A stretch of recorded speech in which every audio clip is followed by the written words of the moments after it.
कल्याणी बहन, ये लो, रश्मि के नाम से रजिस्टर पोस्ट है। रश्मि के नाम से? हाँ। कहाँ से आई है? बाराबंकी सिविल कोर्ट से। सिविल कोर्ट से? रश्मि के नाम वहां से क्या भेजा है? खोल के पढ़ लीजिए ना, या रश्मि को ही फोन करके पूछ लीजिए अब क्या गुल खिलाया उसने। चलते हैं।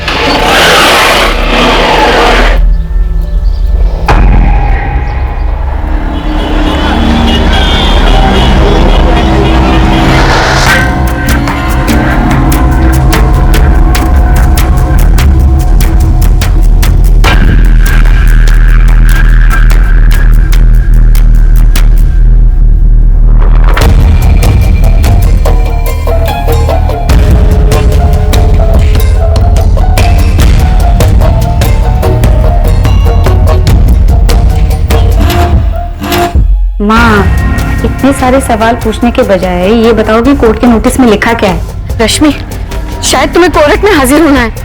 हमें ठीक से समझ में नहीं आ रहा है इसमें क्या लिखा है।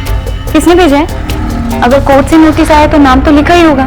इस पर किसी मनोज पाठक का नाम लिखा है। ठीक है, एक काम करो, विकास को बोलो कि वो उसकी फोटो खींच के भेज दे, हम देख लेंगे, तुम टेंशन मत लो। लेकिन ये है किस बारे में? माँ, हमने कहा ना हम देख लेंगे, तुम बस विकास को बोलो कि वो फोटो खींच के हमें भेज दे। हमें देर हो रही है, हमें मीटिंग के लिए निकलना है। बाय माँ, बाय।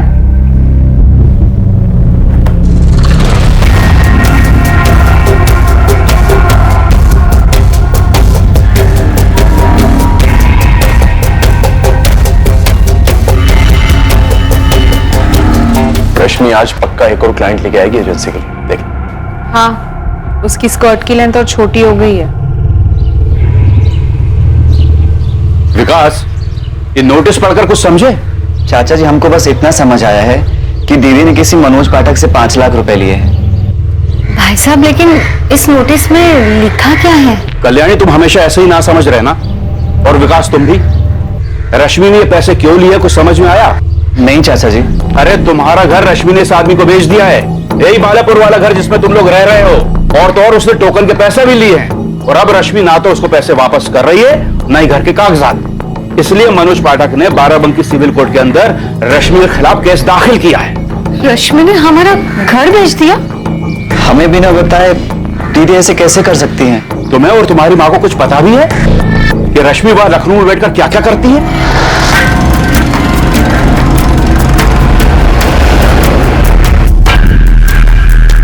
रश्मि पांडे क्या करती है, क्या नहीं करती है, और वो क्या कर सकती है, इतना उसका छोटा भाई और माँ तो क्या, शायद कोई भी उसके बारे में नहीं जानता था।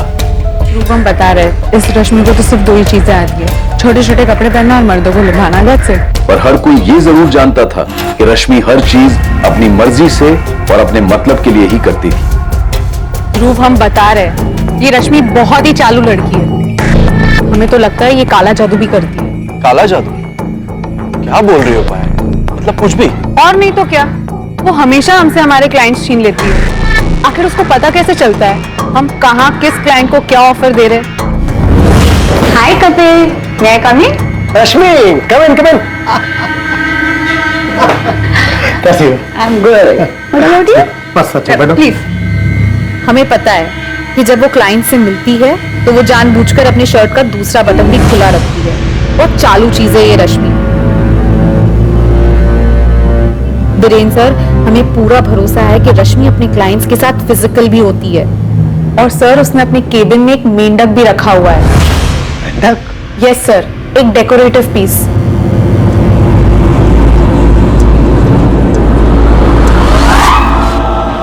सर, वैसे तो ये मेंढक दिखने में डेकोरेटिव पीस लगता है, लेकिन सर हमें पूरा भरोसा है वो इसे जादू टोने के लिए इस्तेमाल करती है। पायल, तुम्हें जलन हो रही है? जलन? रश्मि से? सर, आपको दिख नहीं रहा है, वो अपने बॉडी का इस्तेमाल कर रही है। पायल, वो अपने काम में माहिर है और अपने टारगेट्स पूरे करने के बाद भी बहुत ही मेहनत करती है और ज्यादा से ज्यादा क्लाइंट्स लाने की कोशिश करती है। वो एजेंसी के लिए अच्छी बात है ना? सर, कोई और होता ना तो हिम्मत नहीं करता आपसे कहने की, लेकिन सर हम कह रहे हैं रश्मि सही नहीं है। आप जानते हैं वो कौन है? वो एक नंबर। पायल, मेहनत और लगन से आगे निकलने की कोशिश करो, अपने टारगेट्स पूरे करो, ये सारी शिकायतों से दूर रहो। और हर बात जो तुम कह रही हो ना कि अपनी बॉडी का इस्तेमाल कर रही है, वो अच्छी बात नहीं है। वो एम्बिशियस और मेहनती लड़की है और मेहनत से आगे बढ़ने की कोशिश करे।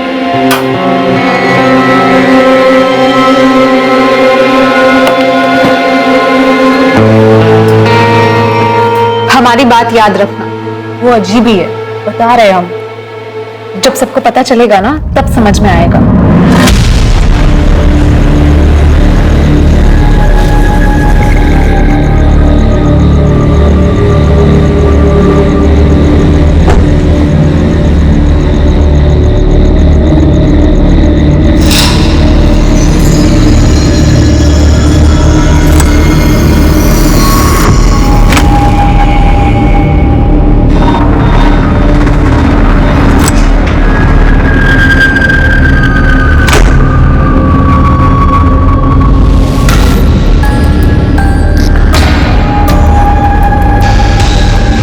जो लोग जिंदगी में हर चीज को तोड़ मरोड़ कर पेश करते हैं, चाहे वो लोगों से हेर फेर करते हैं या फिर वो जिस रिश्ते में होते हैं उसमें हेर फेर करते हैं, उन्हें लगता है कि हेर फेर करना उनकी एक अनोखी कला है। और हेर फेर के भयानक रास्ते पर चलते हुए वो अक्सर ये भूल जाते हैं कि कभी कभी वो अपनी हद पार कर जाते हैं।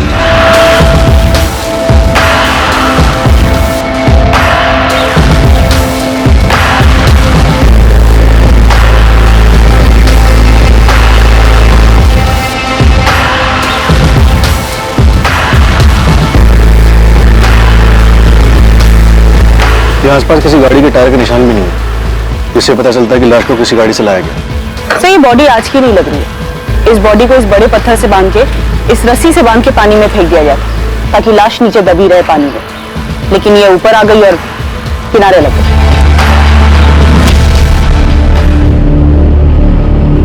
पायल, पायल, तुम्हें फॉरवर्डेड मैसेज मिला क्या? हाँ? ये रश्मि है, मुझे सब तक पहचान नहीं कर पाई। कब हुआ ये? हमें नहीं पता, 1 घंटे पहले मैसेज आया हमको। इतनी बुरी तरीके से कि इसके गले की एक हड्डी टूट गई है। मुझे लगता है इस लड़की की हत्या काफी वक्त पहले की गई है। I mean, काफी दिन पहले। काफी दिन नहीं, 1 दिन से थोड़ा ज्यादा। इसकी डेथ अप्रोक्स 36 से 40 घंटे पहले हुई। आज 9 अक्टूबर है, 7 अक्टूबर की रात को इसकी डेथ हुई है। कोई सेक्सुअल असॉल्ट? सेक्सुअल असॉल्ट तो नहीं है सर, लेकिन इतना पता चल रहा है कि डेथ से पहले ये सेक्सुअली एक्टिव जरूर थी। सर, इस लड़की के बारे में पता चल गया। रमेश विहार कॉलोनी में रहती थी। इसके माँ और भाई बालापुर गांव में रहते हैं। डॉक्टर वैद्य बता रहे हैं कि इस लड़की की हत्या 7 अक्टूबर की रात को हुई। तो कल 8 अक्टूबर को किसी ने इससे मिलने या बात करने की कोशिश नहीं की। पर इसके बॉस का कहना है कि 4 दिन की छुट्टी पे थी। सर, ये रश्मि पांडे ही है, हमारी एजेंसी की स्टार सेल्स मैनेजर। सर ये कैसे हुआ? बीरेन जी, उसकी लाश हमें कुछ वक्त पहले ही संपत नहर में मिली, लेकिन हमें लगता है कि उसकी हत्या 1 दिन पहले हो गई थी। सर, 7 to 10 अक्टूबर उसने छुट्टी ली थी। कोई केस के सिलसिले में उसे कोर्ट में हाजिर होना था। 11 अक्टूबर को तो वो ऑफिस ज्वाइन करने वाली थी। सर, रश्मि के माँ बाप कहाँ हैं? और रश्मि कहाँ रहती थी? हाँ, हम रश्मि की माँ बोल रहे हैं। आप कौन बात कर रही हैं? असिस्टेंट सब इंस्पेक्टर मीना राय बोल रही, नावेदगंज पुलिस थाने से। आपको यहाँ लखनऊ आना पड़ेगा कल्याणी जी। आज सुबह हमें रश्मि की लाश मिली। रश्मि की लाश? ये क्या कह रही हैं आप? रश्मि मर चुकी है कल्याणी।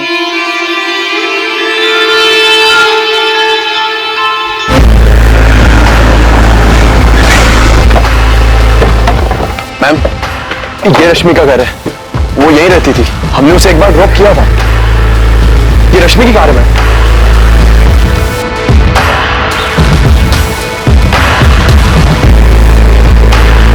रश्मि अकेले रहती? जी, हमें तो यही पता है। दरवाजा तो लॉक है, इसकी दूसरी चाबी हो सकती है किसी के पास? किसी को जानते हो, मकान मालिक या कोई और? नहीं, हमें नहीं पता। हमने बस एक बार ड्रॉप किया था, वो भी इसलिए कि उसकी कार सर्विस पे गई थी। हम तो 1 साल से बस यही जानते हैं कि ये घर शायद उसका खुद का है। रश्मि की माँ या उसके भाई विकास को जानते हो? उनके पास हो सकती है उसकी डुप्लीकेट चाबी। नहीं मैम, हमें कुछ भी नहीं पता। हम उनसे कभी नहीं मिले। कैसे हुए? अभी तो तहकीकात शुरू है। आप? हम भोलाराम पांडे, रश्मि के चाचा। कब हुआ ये? अभी पता चला कि 7 अक्टूबर की रात को हुआ। आप लोगों के पास रश्मि के रमेश विहार कॉलोनी वाले घर की चाबी है या उसके मकान मालिक का फोन नंबर?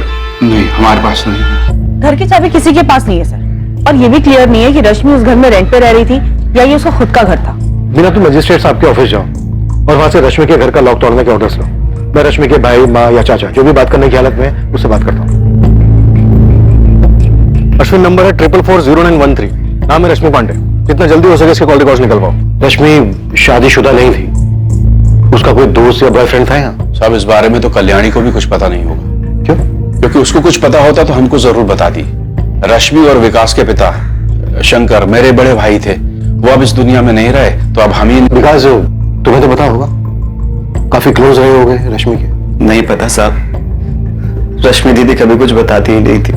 रश्मि यहाँ जिस कोठी में रह रही थी उस कोठी की कोई भी डिटेल्स नहीं है आप लोगों के पास? नहीं साहब। रश्मि की कोर्ट में पेशी थी किसी केस के लिए, किस केस के लिए थी ये तो पता होगा या ये भी नहीं पता? वो पता है साहब, किसी मनोज पाठक ने केस किया था रश्मि दीदी पे। किस लिए? सर उसके घर को लेकर कुछ केस था, कुछ मसला था, लेकिन डिटेल में नहीं बताया था रश्मि ने। ध्रुव और पायल, तुम दोनों रश्मि के कलीग्स हो ना? उसने कभी बॉयफ्रेंड का जिक्र नहीं किया? सर ऐसी कोई बात रश्मि ने तो कभी हमसे नहीं कही और ना कभी हमने उससे पूछा। और सर काफी टाइम से उसकी एक फ्रेंड थी सुप्रिया, एक बार रश्मि ने जिक्र किया था उसका। नंबर है उसका? नहीं सर, नंबर तो नहीं है उसका। जिक्र क्यों किया था? मतलब सर बात बात में जिक्र किया था, कौन सी बात पे किया था ये हमें याद नहीं है। ध्रुव उतना ही बोलो जितना बोलना चाहिए। अरे जो उन्होंने पूछा हमने बस वही तो बताया कि सुप्रिया उसकी फ्रेंड है, बस। आगे देखा नहीं कैसे पूछा था, क्यों जिक्र किया था उसने? ज्यादा मुंह मत खोलो अपना। रश्मि पांडे के बारे में कोई कुछ नहीं बोलने वाला था, क्योंकि रश्मि पांडे के बारे में लोगों को ज्यादा कुछ पता नहीं था, पर कई लोगों को बहुत कुछ पता था पर वो मुंह नहीं खोलना चाहते थे। रश्मि की जिंदगी के कई पहलू थे और वो एक ही वक्त पर अलग अलग कई जिंदगियां जी रही थी।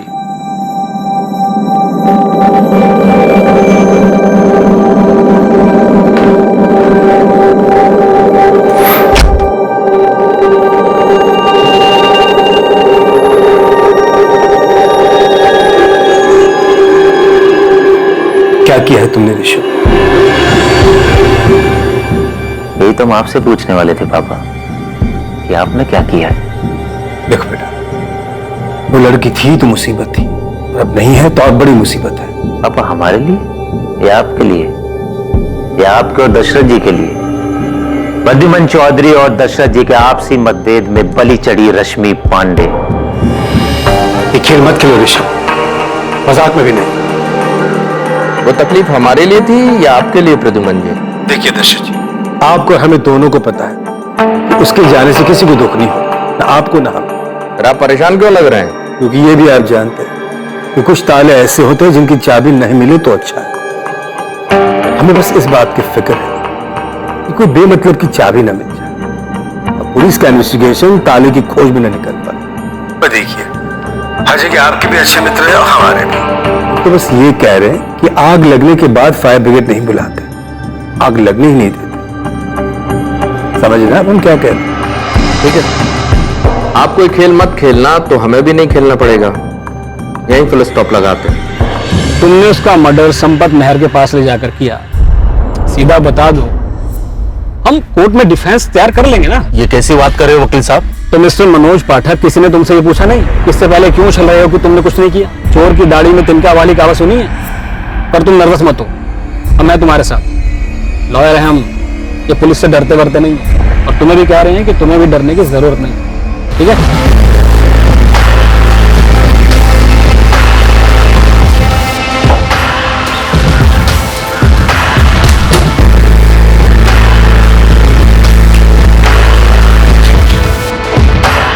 पूरा घर अच्छे से स्कैन करना, एक एक ड्रॉअर, मोबाइल हो या कुछ भी, ठीक से स्कैन करना।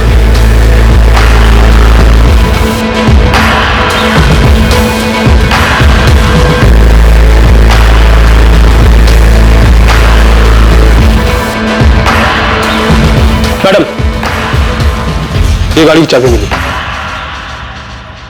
पूरी गाड़ी को अच्छे से चेक करो और वो वीडियो रिकॉर्डर को बोलो कि पूरे सर्च को अच्छे से रिकॉर्ड करे। जी मैडम।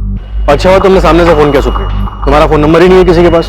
हमें पेपर में देखने के बाद पता चला सर। कैसे हुआ ये? और रश्मि किसके साथ बाहर गई थी? कौन कर सकता है ये सब? अब ये तो हमें तुम्हें बता सकते हो, उसके भाई और माँ को भी कुछ नहीं पता। तुम अभी पुलिस स्टेशन आ जाओ, कुछ बात करनी है तुमसे। आओ भाई। सर बाकी डिटेल्स निकाल रहा हूँ, लेकिन कॉलोनी के 2-3 लोगों से बात की तो पता चला रमेश बिहार में जो घर है उसकी ऑनर रश्मि है। उसका खुद का घर है ये? हाँ सर, आप चाहें तो इलेक्ट्रिसिटी बिल वगैरह मंगा के देख सकते हैं। कमाल, इन्वेस्टमेंट कंसल्टेंसी में इतनी कमाई, और ये तो वहां पे एम्प्लॉय थी, ओनर भी नहीं थी। 6 महीने पहले इस लड़की रश्मि पांडे ने मेरे क्लाइंट मनोज पाठक से 5 लाख रुपए टोकन मनी लिए अपने बालापुर गांव वाले घर को बेचने के लिए। रश्मि अपना घर बेच रही थी? जी सर। सर हम राघवपुर से है, ट्रेडिंग का बिजनेस करते हैं। इन्वेस्टमेंट के लिए हम रश्मि का गांव वाला घर खरीदना चाहते थे। 20 लाख रुपए में डील फाइनल हुई थी। 15 लाख रुपए बाय चेक और 5 लाख रुपए कैश एडवांस। और जो ये 5 लाख रुपए है ना सर, जो हमने रश्मि के लखनऊ वाले कोठी पे उसे दिए थे। अब आप घर के कागजात तैयार करवा लीजिए रश्मि जी। एक बार साइन हो जाए तो आपके बचे हुए 15 लाख भी आपको मिल जाएंगे। ठीक है मनोज जी, आप हमें 1-2 हफ्ते का वक्त दीजिए, हम आपके सारे पेपर्स रेडी करवा देंगे। सर 2 महीने बीत गए, रश्मि टाल मटोल करने लगी। मैंने उसे कई बार फोन किया सर, लेकिन वो कह रही थी हम कहां भागे जा रहे हैं, ना तुम्हारा पैसा भागे जा रहा है ना घर। और फिर 3 महीने पहले अचानक उसका रवैया चेंज हो गया सर। वो कहने लगी हमने आपसे पैसे लिए ही कहां थे। हमने काहे के पैसे लिए मनोज जी, और कब? कोई प्रूफ है आपके पास? मुझे चूना लगा रही है, हम ही से पैसे लेकर हमसे खेल खेल रही है। आप ऐसे धमकी मत दो मनोज जी। और इस बात का क्या मतलब है कि आप हमारा रेप करेंगे? क्या? हम अभी पुलिस को कंप्लेन करने जा रहे हैं कि आप हमें रेप करने की धमकी दे रहे हैं। सुनो सुनो रश्मि सुनो, एक तो पैसे लिए, ऊपर से हमें ही धमका रही है।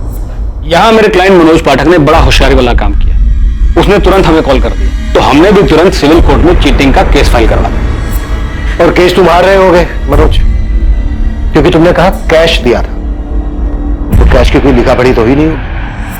आप कहना क्या चाहते हैं इंस्पेक्टर साहब? आपका मतलब यह है कि मेरे क्लाइंट मनोज पाठक ने सिर्फ 5 लाख रुपए के लिए उस लड़की का मर्डर कर दिया? वकील साहब, आप मनोज पाठक के सिर्फ चीटिंग वाले केस में वकील हैं, या इस वक्त मनोज हमारा एक मर्डर केस में संदिग्ध है? सर एक केस करने के बाद में ऐसे ही चालाक और ऊंची दिमाग वाले लड़के के साथ हम क्यों उलझेंगे? केस करने के बाद हमने सिर्फ एक बार उसे फोन किया था ये कहने के लिए कि हमें वो घर नहीं चाहिए, सिर्फ हमारे पैसे हमें वापस कर दो। लेकिन वो तो बड़ी ढीठ लड़की थी। देखो इंस्पेक्टर साहब, हमें नहीं पता कि आप क्या जानते हैं उस लड़की के बारे में, लेकिन आपको इतना बता दें कि वो लड़की थी तो थोड़ी अजीब। कैसी अजीब? काश आप उस दिन होते कोर्ट में, जब वो पहली बार कोर्ट में सुनवाई के लिए आई थी।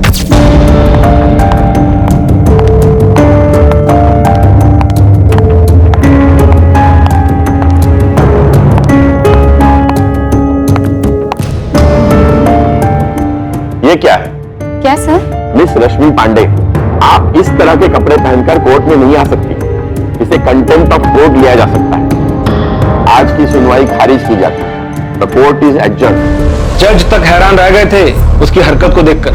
वकील साहब, यहाँ पर रश्मि का मर्डर हुआ है, रश्मि ने कोई हरकत नहीं की। इंस्पेक्टर साहब, आप थोड़ी और जानकारी हासिल कीजिए उस लड़की रश्मि पांडे के बारे में। आपको खुद ब खुद पता चल जाएगा कि वो किन किन हरकतों में व्यस्त थी।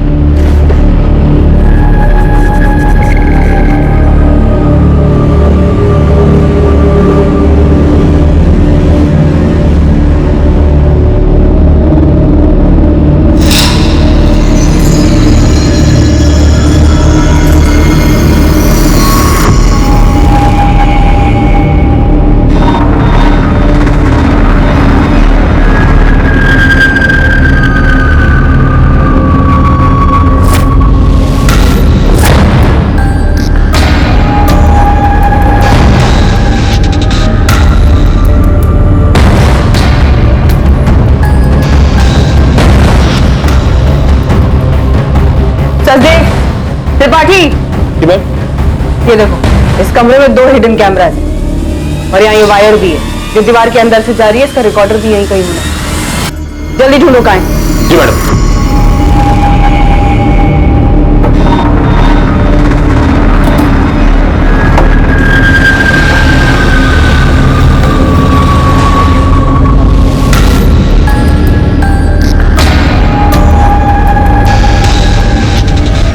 नहीं साहब, इस कल्याणी और उस बेवकूफ विकास को तो कुछ पता ही नहीं था कि रश्मि ने घर बेचने की कोई हरकत की है।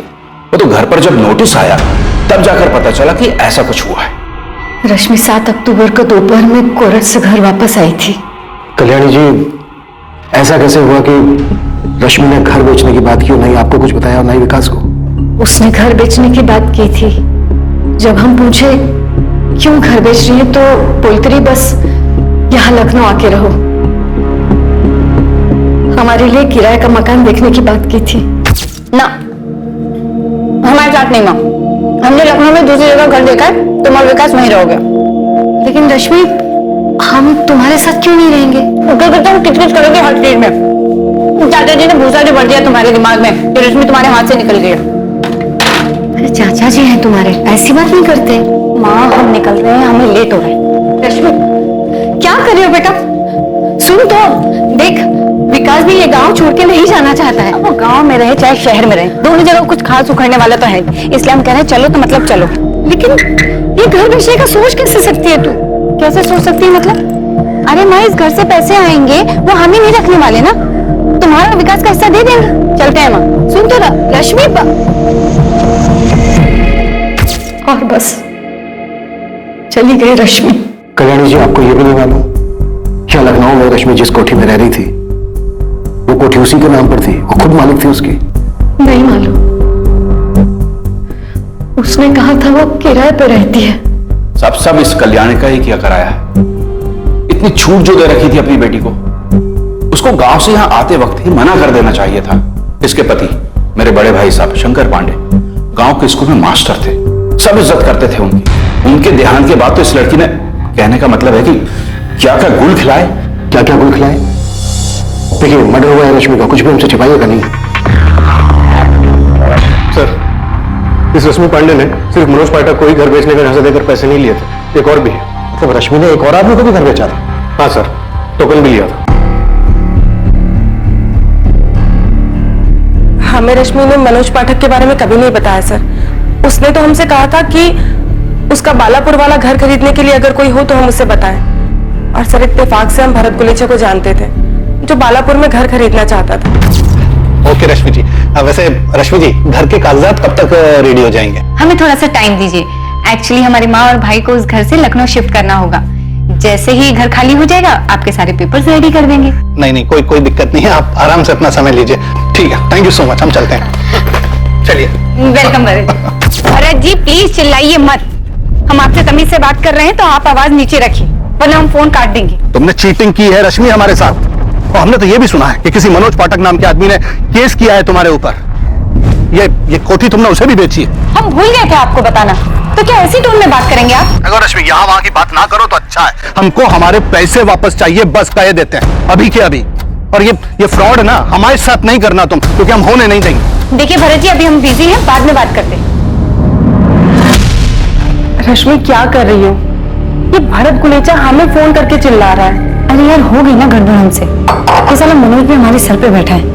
क्या रश्मि, तुम ना बहुत गंदा गेम खेल रही हो। हम बोल रहे हैं तुमको कि बड़े लोगों को ठगना अलग बात है। भरत गुलेचा बहुत सीधा साधा आदमी है, अपनी मेहनत के पैसों से घर खरीदना चाहता है। अरे तो क्या भागीदार हैं क्या हम? है नहीं? दुनिया में ऐसे बहुत सारे लोग हैं जो बिना किसी पछतावे या बिना किसी एहसास के लोगों को धोखा देते हैं। लोगों को धोखा देकर उनसे लिए हुए पैसों पर ऐशो आराम की जिंदगी गुजारते हैं। किस मिट्टी के बने होते हैं ऐसे लोग? क्यों उन्हें अपने गुनाहों पर कोई पछतावा नहीं होता? उन्हें ये सब कुछ गलत क्यों नहीं लगता? हमें तब पता चला कि रश्मि किसी मनोज पाठक के लफड़े में फंस गई है जब भरत गुलेचा ने हमें गुस्से में कॉल किया। हमने आपको भरत के बारे में इसलिए बताया क्योंकि हमें लगा, क्योंकि तुम्हें लगता है भरत ने रश्मि को मारा। हमें बस लगा। सुप्रिया, बड़े लोगों को ठगना एक अलग बात है, इसका क्या मतलब है? किन बड़े लोगों को ठगा था रश्मि ने? नहीं सर, हमने तो बस ऐसे ही कह दिया था। हमें लगा कि शायद बड़े लोग तो पैसे भूल भी जाए, इसलिए। ये कोठी रश्मि की खुद की, इतने पैसे कहां से आए उसके पास? हम रश्मि को तब से जानते हैं जब वो ऑलरेडी उस कोठी में रहती थी। उसने वो कैसे खरीदी और कब खरीदी हम नहीं जानते। सुप्रिया, हमें रश्मि की लाश संपत नहर के पास मिली। पोस्टमार्टम रिपोर्ट कहती है कि हत्या से पहले रश्मि ने किसी के साथ शारीरिक संबंध बनाए। 7 अक्टूबर को रश्मि किसके साथ गई होगी? सर, ये तो हम नहीं जानते। रश्मि से हमारी आखिरी बार 5 तारीख को बात हुई थी। उसके बाद से ना ही मेरी रश्मि से बात हुई और ना ही हम मिले। रश्मि का कोई बॉयफ्रेंड था? नहीं सर, उसका कोई बॉयफ्रेंड नहीं है। सुप्रिया, रश्मि के घर कोई तो आया था। सर, ये तो हम नहीं जानते। और हम ये भी नहीं बता सकते कि कौन हो सकता है।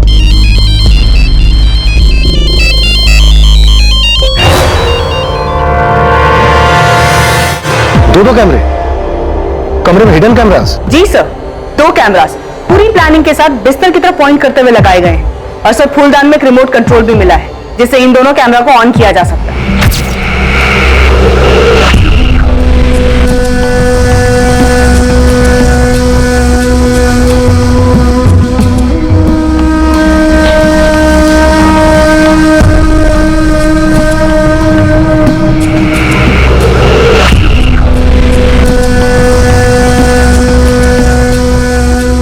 लेकिन सर कुछ वायर्स दिख रहे हैं, रिकॉर्डर निकाल लिया गया है। ऐसा लग रहा है ये वायर्स उसी रिकॉर्डर से कनेक्टेड थी। ये रश्मि कोई सीधी सादी लड़की तो थी नहीं, कुछ ना कुछ तो गड़बड़ कर रही थी। भरत और मनोज का किस्सा हमारे सामने, ऐसे और भी लोग होंगे जिनको इसने ठगा होगा। सारी चीजों पर और अच्छे से ध्यान दो मीना, कोई ना कोई सुराग जरूर मिलेगा। जी सर। मैडम, ये लीजिए, यहाँ कुछ है।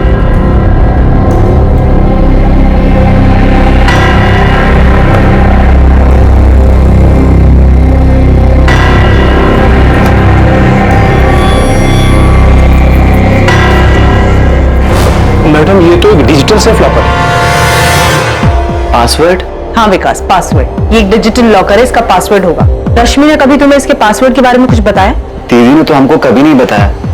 और मैडम जी, हमको पता भी नहीं है क्या चीज है। लॉकर? हाँ, फोटो के पीछे एक छोटा सा छुपा हुआ शेल्फ है जिसके अंदर एक डिजिटल लॉकर है। हम इस लॉकर के बारे में कुछ भी नहीं जानते मैम, तो हमें इसका पासवर्ड कैसे पता हो सकता है? अच्छा, और ये जो हिडन कैमरास लगे हुए हैं, इनके बारे में तो पता ही होगा तुम्हें। कसम से मैम, हमें इन सब चीजों के बारे में बिल्कुल भी नहीं पता है। तो प्रिया, तुम रश्मि को कब से जानती हो? 2 साल से मैम। रश्मि से हमारी मुलाकात आरके इन्वेस्टमेंट कंसल्टेंसी में हुई थी। वो वहां पहले जॉब करती थी, हमारा ऑफिस भी उसी कॉम्प्लेक्स में था, इसलिए हमारी मुलाकात हो गई। दोस्ती थी, पर मैम हम सच कह रहे हैं, हम इन सब चीजों के बारे में कुछ नहीं जानते हैं। सर, हमें किसी लॉकर मैकेनिक को बुलाकर ये डिजिटल लॉकर खुलवाना चाहिए। हाँ ठीक है, बुला लो, खुलवा लो, लेकिन वीडियो जरूर बनवा लेना। जी सर। तुझे शक्ल देख के लग रहा राजू तुझे कुछ तो पता है। बहुत सी गलियों में टेंशन का माहौल है। इस लड़की के मर्डर में बहुत बड़ा हाथ है भाई। रोड तो बता, गली में पकड़ लूंगा। नो एंट्री वाली गली है। लेकिन देख गोविंद, इसके घर में बहुत सारे लोगों का आना जाना था। कमरे में 2 कैमरे लगे हुए मिले हैं। ब्लैकमेल का मामला है और भी बहुत कुछ। फिलहाल तो मैं सिर्फ इतना ही जानता हूँ कि लड़की कुछ ज्यादा ही उड़ रही थी। अबे तो सस्पेंस क्यों बढ़ा रहा है? हिंट तो दे, किसने किया है कांड? इब्राहिम, पिछले 2 दिनों से 7 अक्टूबर और 8 अक्टूबर की रातों के जितने भी रोड साइड सीसीटीवी फुटेजेस थे, हमने सारे के सारे चेक किए, लेकिन ये रश्मि पांडे ना किसी के साथ और ना किसी गाड़ी में जाती हुई दिखाई दी। इंस्पेक्टर महादेव, एक बार और चेक कीजिए संपत नगर के रास्ते के आसपास कहीं कोई संदिग्ध गाड़ी या फिर टैक्सी। अगर बॉडी को नहर में डंप करने के लिए गए थे तो इसका मतलब है कि कहीं से तो मार के लाया गया होगा। ठीक है, मैं चेक कर लेता हूँ। हम क्यों मारेंगे सर उसको? हमारे पैसे तो डूब ही गए थे। जीना हराम कर दिया था सर उसने। पैसे दे नहीं रही थी, ऊपर से फंसाने की धमकी अलग। क्या कहा तुमने भरत? तुम हमारा रेप करोगे? ओ मैडम, हम सिर्फ अपने पैसे की बात कर रहे हैं बस। तो इसलिए तुम हमारे साथ ऐसे घिनौनी हरकत करोगे? तुमने कहा तुम हमारा रेप करोगे। ओ मैडम, आप बात को कहीं से कहीं ले जा रहे हैं। हम अभी के अभी पुलिस स्टेशन जा रहे हैं तुम्हारी कंप्लेन करने। सही बता रहे हैं। उसके बाद तो हमने उसे फोन करना ही बंद कर दिया। कभी कभी सुप्रिया को फोन करके अपना धोखा जरूर होते थे हम कि हमारे पैसे अलग डूब गए और हमें धमकी दे रही है कि पुलिस में। सुप्रिया को पता है कि रश्मि आपको इस तरह की धमकी दे रही थी? हाँ सर, उसको तो बताया था हमने।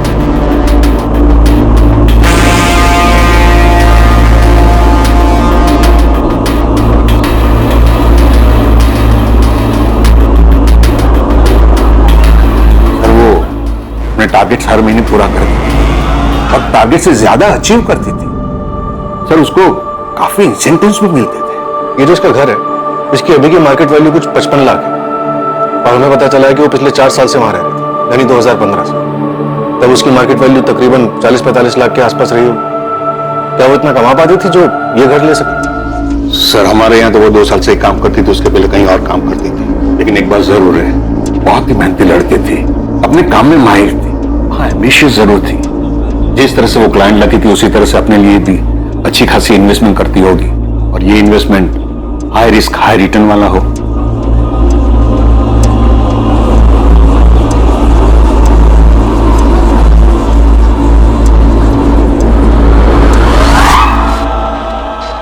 नहीं सर, उस घर में ऐसा कोई भी निशान नहीं मिला जिससे ये लगे कि वहाँ कुछ हुआ हो या फिर रश्मि को वहाँ मारा गया हो। वो लॉकर? सर लॉकर कंपनी 1 या 2 दिन में मैकेनिक को भेज रहे हैं। 2 लोग? मनोज और भरत दोनों को ठगा इसने। इसने और लोगों को भी ठगा होगा, बड़े लोग भी शामिल होंगे इसमें। तो मुझे सुप्रिया पे ज्यादा शक हो रहा है। काफी कुछ है जो ये नहीं बता रही। ये रश्मि कैसी लड़की थी? यहाँ लखनऊ में इतना बड़ा घर, गांव के घर को बेचने के आदमी लोगों को इस तरह पैसे लेकर ठग रही थी, और गांव में माँ और भाई को गांव के घर के बिक्री के बारे में कुछ पता ही नहीं था। सर मुझे लगता है कि इस रश्मि के बारे में और भी बहुत कुछ है। उस दीवार के पीछे वाले लॉकर में से शायद हमें बहुत कुछ मिले। कॉल रिकॉर्ड कब तक आ रहे हैं? आज शाम तक आ जाएंगे।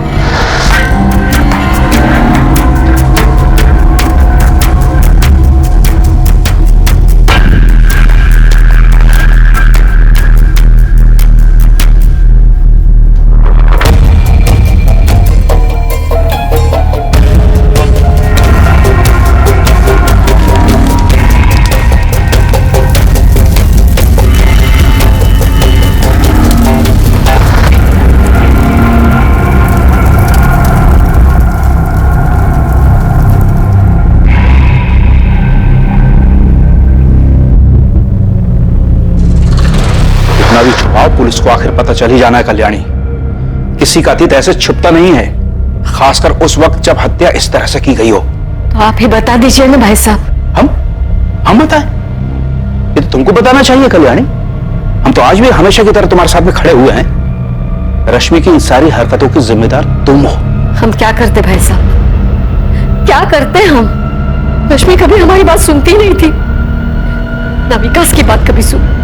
आप तो घर के बड़े हैं, आपने भी तो बात की थी उससे। कुछ तो था जो रश्मि पांडे के परिवार वाले जानते थे, लेकिन वो पुलिस को नहीं बता रहे थे।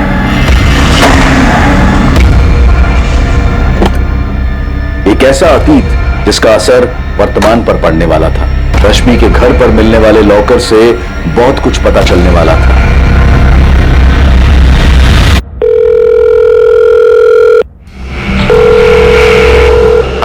हेलो, मैं सब इंस्पेक्टर इब्राहिम शेख बोल रहा हूँ। क्या मैं जान सकता हूँ मेरी बात किससे हो रही है? मैं ऋषभ चौधरी बोल रहा हूँ, बताइए क्या बात करनी है? आप रश्मि पांडे को तो जानते ही होंगे, उससे कॉल रिकॉर्ड्स में आपका नंबर मिला। हाँ जानते हैं, मतलब एक टाइम पे मुझे अच्छे से जानते थे, एक दूसरे के साथ घूमा करते थे, और अब नहीं। ओह, लेकिन आपकी बातें तो रेगुलर होती थी। एक हफ्ते पहले आपकी बात हुई थी। ब्रेकअप होने के बाद एक दूसरे के साथ टच में नहीं रह सकते क्या? रश्मि का मर्डर हुआ है। हम जानते हैं, न्यूज में देखा है हमने, लेकिन देखिए मुझे ऐसे ही कॉल किया करते थे, और वो भी हमें ऐसे ही कॉल किया करती थी। 1 साल पहले हमारा ब्रेकअप हो चुका है।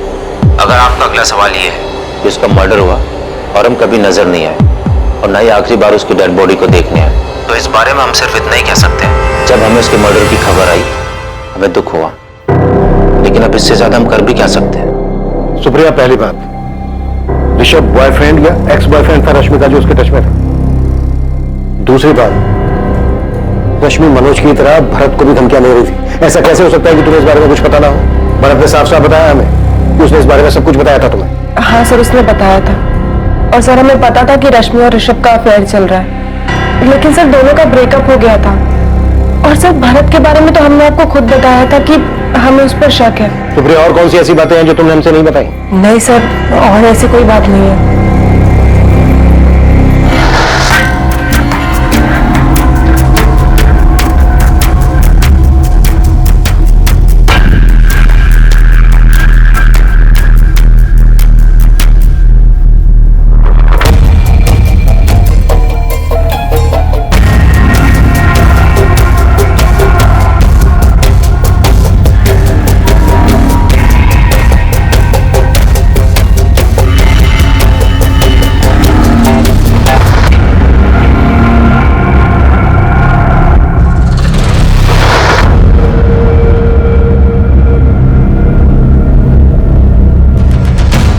तो ये ऋषभ चौधरी बाहुबली पॉलिटिशियन प्रद्युमन चौधरी का बेटा है। ये लड़की रश्मि और पॉलिटिशियन का बेटा ऋषभ चौधरी। कहीं ऐसा तो नहीं है कि सुप्रिया ने जानबूझकर हमें ऋषभ के बारे में नहीं बताया? ऋषभ, हमारा यकीन करो, हमने पुलिस को तुम्हारे और रश्मि के बारे में कुछ नहीं बताया है। लेकिन ये तुम भी जानते हो कि अगर हम पुलिस को तुम्हारे बारे में नहीं भी बताते तो भी वो रश्मि के फोन से या उसकी कॉल रिकॉर्ड से तुम्हारे बारे में जान सकते हैं। क्या क्या बताया तुमने? भरत के अलावा और कुछ नहीं बताया। ठीक है, अपना ध्यान रखना। और सुप्रिया कसम से हमने रश्मि के साथ कुछ नहीं किया। तो रश्मि पांडे के फोन की आखिरी लोकेशन वीआईपी एनक्लेव है। VIP enclave? ये तो पॉश लोकेलिटी है। यहाँ पर तो काफी पॉलिटिशियंस के घर हैं और हमारा संदिग्ध एक पॉलिटिशियन का बेटा है जो रश्मि का एक्स बॉयफ्रेंड भी है। ये सुप्रिया पक्का कुछ छुपा रही है। सब लॉकर में काफी कुछ मिला है, काफी अजीब चीजें। सर ये मेंढक और सिक्के के डिजाइन को देख के लग रहा है कि कोई काला जादू का चक्कर है। सर ये मेंढक तो मैंने रश्मि के ऑफिस के केबिन में देखा था। जब मैं वहां रश्मि की चीजों के बारे में जानकारी लेने गया था तब मैंने देखा था। मुझे लगा कि ये कोई डेकोरेटिव पीस है, लेकिन एक जैसे दो, एक रश्मि के ऑफिस में, एक रश्मि के घर के लॉकर में। जरूर इसका कुछ मतलब है सर। ये रश्मि क्या थी, कर क्या रही थी? ये पेन ड्राइव चेक करते हैं, इनमें उसके रूम की रिकॉर्डिंग हो सकती है।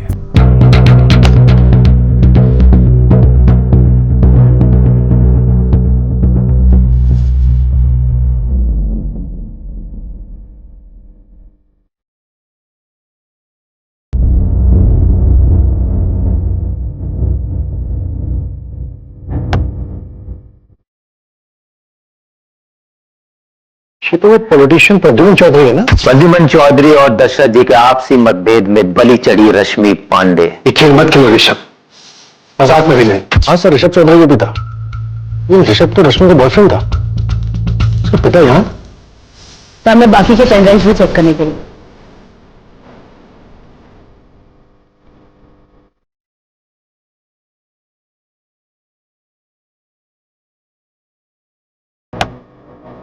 तो दूसरी पार्टी में पॉलिटिशियन दशरथ लाल है। आप कोई खेल मत खेलना तो हमें भी नहीं खेलना पड़ेगा।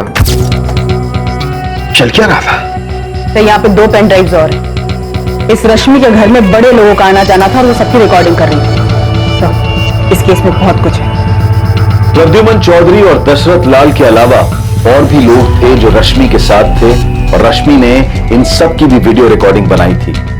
हालांकि इस वीडियो रिकॉर्डिंग में पुलिस सबकी पहचान नहीं कर पा रही थी, लेकिन पुलिस को यह पता चल रहा था कि ये बड़ी पहुंच वाले लोग थे। अब इस केस में रश्मि पांडे के बारे में और भी बहुत कुछ सामने आने वाला था।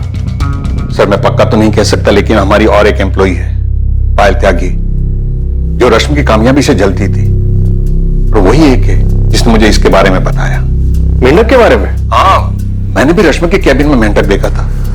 मुझे तो वो डेकोरेटिव पीस लगा था। हाँ, लेकिन पायल को लगता था कि वो मेंढक का कुछ काले जादू से लेना देना है। वीरेन जी, रश्मि किसी तरह का कोई काला जादू करती थी क्या? सर उसके बारे में मुझे कुछ नहीं पता।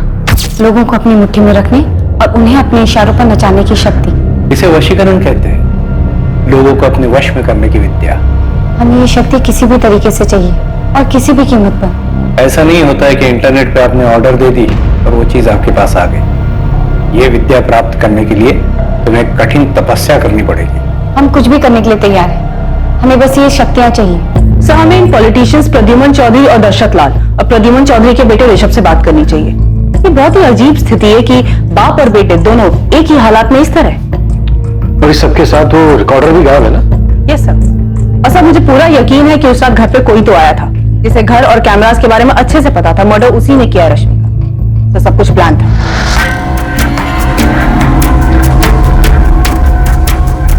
वो लड़की तुम्हारे लायक थी ही नहीं ऋषभ, तुम बेकार हम पे गुस्सा कर।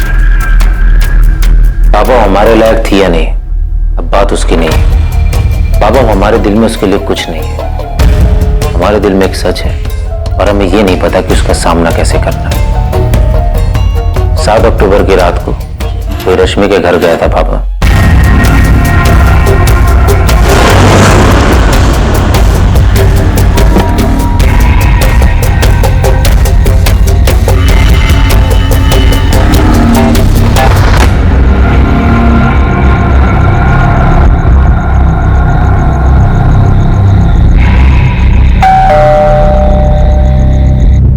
हमने उसको नहीं मारा है ऋषभ,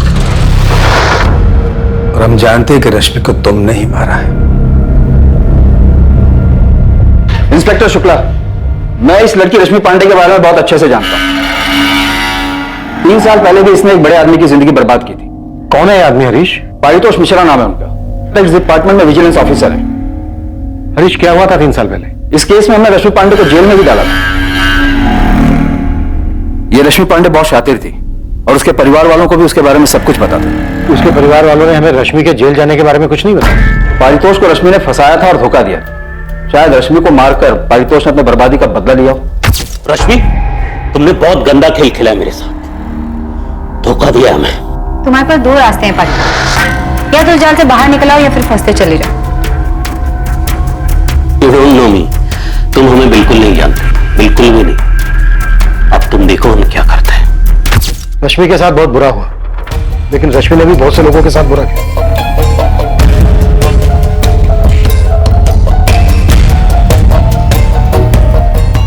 तो ये रश्मि भी इतनी सीधी नहीं थी, इन सब के साथ ऐसी रिकॉर्डिंग। और अब ये परितोष, जिसका 3 साल पहले का किस्सा निकल के सामने आ रहा है। सर, हमें इस परितोष की स्टोरी जाननी है। इस परितोष ने रश्मि को जेल भेजा और उसकी फैमिली ने हमें एक बार भी नहीं बताया। रश्मि की माँ और चाचा इससे बिल्कुल अनजान बन गए, लेकिन लगता नहीं है कि वो इतने अनजान है। सर, इन सब के साथ एक नाम और जोड़ना चाहिए। ये कौन सा नया एंगल निकला है? सर, रश्मि के ऑफिस से गोविंद खबरी खबर लाया। रश्मि का उसकी कलीग पायल त्यागी के साथ 36 का आंकड़ा था और ये आंकड़ा मर्डर करने तक पहुंच गया। पत्थर इतना भारी नहीं था जितना होना चाहिए था। मिसिंग ही रह जाती अगर बॉडी नहीं मिलती तो, है ना? देखो बेटा, रश्मि तो अब रही नहीं और तुमसे ये सब कुछ समझेगा भी नहीं और तुम्हारी मां को ज्यादा कुछ आता भी नहीं है। तो बेटा हम ऐसा करते हैं कि रश्मि का जो लखनऊ वाला घर है उसका अच्छा सौदा करवा देते हैं। उससे तुम्हें और तुम्हारी मां को काफी फायदा हो जाएगा और अच्छा पैसा भी मिल जाएगा, है बेटा? बेटा, रश्मि जिस तरह की जिंदगी जी रही थी उसके साथ तो ऐसा होना ही था। वो खुद अपने आप को इस अंजाम तक लेकर आई थी। बेटा तुम ज्यादा दुखी मत हो, बस अपनी मां को संभालो।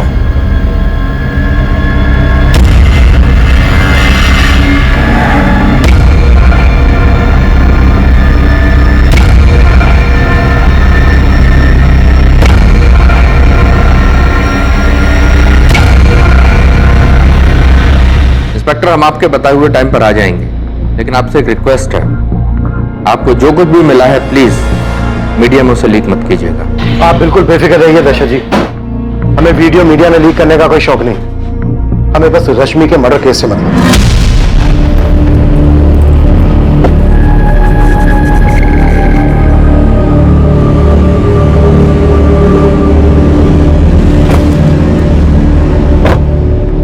जो हम दोनों के हाथ नहीं लगा वो पुलिस के हाथ लग चुका है। प्रद्युमन जी, कुछ करके मामला रफा दफा नहीं कर सकते? रफा दफा करने की कोशिश तो करेंगे ही, और वैसे भी किसको फर्क पड़ता है उस रश्मि के मरने से।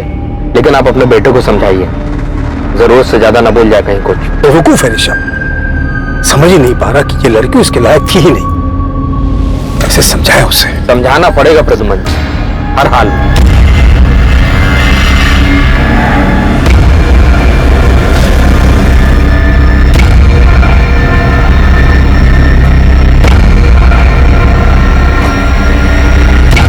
परितोष मिश्रा, आपने रश्मि पांडे मर्डर के बारे में तो सुन ही लिया होगा। 3 साल पहले का किस्सा खुद निकाला होगा आपने।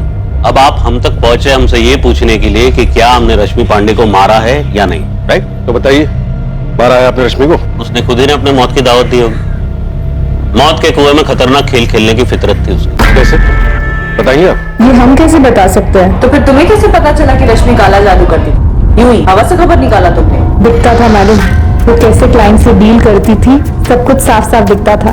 और क्लाइंट से इन्वेस्टमेंट हासिल करने के लिए क्या क्या तिगड़म लगाती थी। विकास, तुम्हारे चाचा कुछ न कुछ तिकड़म लगा के तुम्हें और तुम्हारी माँ को चूरा लगाएंगे। तुम अपने चाचा को जानते हो, वो इतने सीधे आदमी तो है नहीं जिसने तुम्हारी माँ या रश्मि दीदी के लिए कभी कुछ सोचा हो। तो हम क्या करें सोनू? तुम अपने चाचा को कह दो कि वो तुम लोगों की जिंदगी में दखल ना दे। तुम उनसे कह दो कि अब सब कुछ तुम ही संभाल लोगे।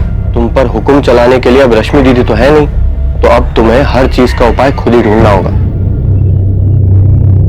29 वर्षीय रश्मि पांडे, जिसकी हत्या कर दी गई थी, एक बहुत ही साधारण परिवार की लड़की थी। वो इतने सारे लोगों के साथ इतनी सारी चीजों में कैसे उलझ गई थी?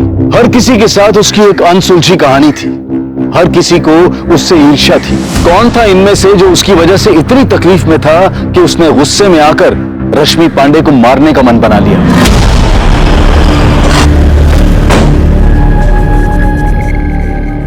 हमें वीडियो देखने की कोई जरूरत नहीं है। हम जानते हैं हमारे पिता रश्मि किस हद तक जा सकते थे। तो फिर बताओ मुझे, क्या कर रही थी रश्मि, और क्या कर रहे थे तुम, और क्या कर रहे थे तुम्हारे फादर प्रद्युमन चौधरी, और क्या कर रहे थे उनके राइवल दशरथ लाल? रश्मि को समझने में हमसे भूल हो गई। बाकी लोगों की तरह उसने हमारा भी इस्तेमाल किया। पैसे चाहिए थे बस उसे। रश्मि, हमारे पास तुम्हारे लिए एक सरप्राइज है। हमें इसी का इंतजार था ऋषभ। तुम्हें पता नहीं कि हम कितने एक्साइटेड हैं।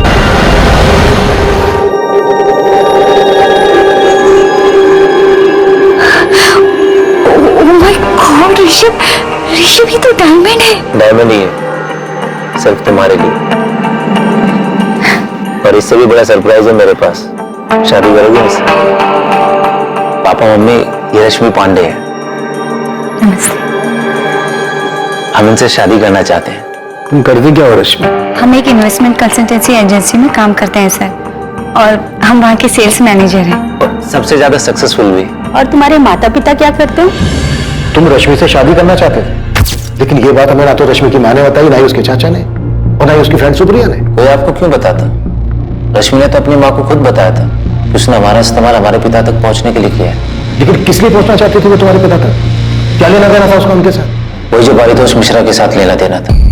खुशहाल परिवार था हमारा, बीवी थी, बच्ची, सब कुछ अच्छा चल रहा था। हमसे ही गलती हो गई। परितोष, आज के बाद जी और हमसे मिलने की कोशिश मत करना, तुम समझे? गीता प्लीज प्लीज प्लीज मेरी बात सुनो, ऐसे छोड़ के हमारी जिंदगी से दूर रहो परितोष। हमने डिवोर्स के लिए केस फाइल कर दिया है। अब तो बस एलिमोनी देने के लिए तैयार रहना। अब तुमसे हमारा कोई लेना देना नहीं है। अरे जिया बेटा, गीता गीता प्लीज हमारी बात सुनो। गीता सर, गीता, उस लड़की रश्मि के चक्कर में पड़ने का अंजाम हम आज तक भुगत रहे। क्या कुछ नहीं दिया हमने रश्मि को? जाहिर है आप दो जिंदगियां एक साथ जो जी रहे थे। बिल्कुल सही कहा सर आपने। हम दो जिंदगियां एक साथ जी रहे थे, लेकिन हमें नहीं पता था कि रश्मि के भी दो रूप थे। जब हम उसे पहली बार मिले थे, वो एक छोटी सी एजेंसी में एक इन्वेस्टमेंट कंसल्टेंट थी। उसके काम करने के जज्बे को देखकर हमने उन क्लाइंट्स को दिलवाने में उसकी मदद की जिनको हम अपने काम की वजह से जानते थे। हम उसके चुंगल में सिर्फ इसलिए नहीं फंसे क्योंकि हम उससे आकर्षित हुए, बल्कि उसने भी खुलकर अपने एहसास का इजहार किया।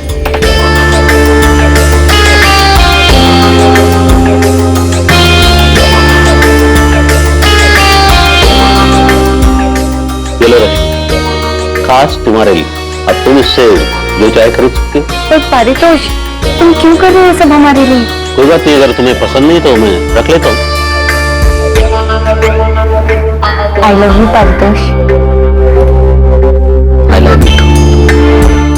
हम एक दौरी जिंदगी जी रहे थे और हमें बुरा भी लगता था कि हम अपनी बीवी को धोखा दे रहे हैं।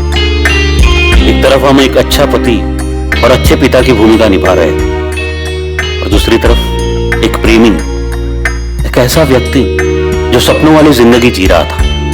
परिवार और एक जवान प्रेमी का एक ही वक्त में दोनों का आनंद ले रहा था। बहुत ही अजीब, बहुत ही स्वार्थी इंसान लग रहे होंगे आपको, पर सर यकीन मानिए हमारा, हम बहुत ही शर्मिंदा है हमारे किए।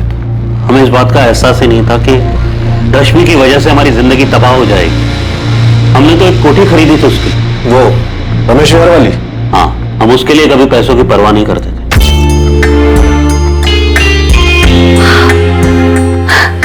ये घर हमारे लिए?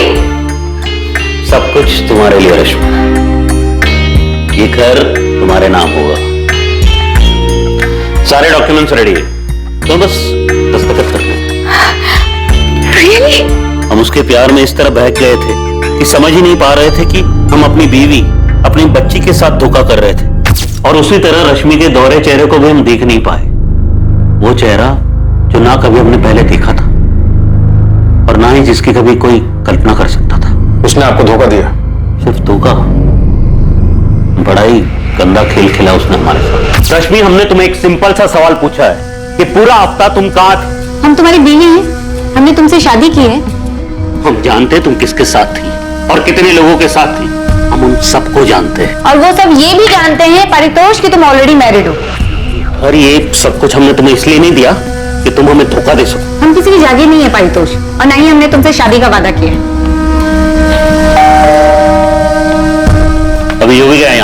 बंद हो। अच्छा, तो तुम हमारी जासूसी भी करने लगे? ये रश्मि हमारे घर में रह के हमारे साथ ही, निकलो यहाँ से, गेट आउट। शायद तुम भूल रहे हो पारितोष, ये घर हमारे नाम पर। तुम उसे हमारे नाम करोगी, वरना क्या एक्सपोज कर दोगे हमें? अभी के अभी इस घर से निकल जाओ और मेरी जिंदगी से भी get out from my life. Calm down Paritosh, सिर्फ 2 करोड़ रुपए, उसके बाद हम तुम्हारी जिंदगी में कभी नहीं आएंगे, प्रॉमिस।